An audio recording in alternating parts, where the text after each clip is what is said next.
Nizamabad collectorate ఎదుట retired pensioners association తరఫున ఈరోజు విద్రోహ దినం పాటించినట్టు పెన్షనర్స్ నిజామాబాద్ శాఖ అధ్యక్షుడు శిల్ప హనుమానులు గారు ప్లీజ్ సబ్స్క్రైబ్ ది ఛానల్. అంతేకాకుండా ఓల్డ్ పెన్షన్ స్కీమ్ను అమలు చేయాలని, సిపిఎస్ రద్దు చేయాలని ఆయన డిమాండ్ చేశారు. Please subscribe the channel. కార్యక్రమాన్ని చేయడం జరుగుతుంది.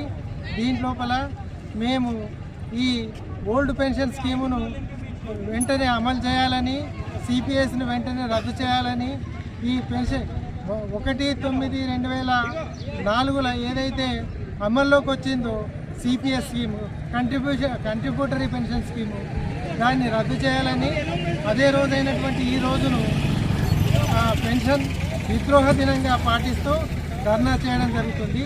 ఈ ధర్నా కార్యక్రమానికి మేము వాళ్ళు చేస్తున్నటువంటి employees, Telangana employees joint action committee ఏదైతే పిలిపించిందో ఈరోజు పెన్షన్ విద్రోహ దినం, దానికి సంఘీభావంగా మేము ఈరోజు ఈ ధర్నా కార్యక్రమాన్ని నిర్వహిస్తున్నాం.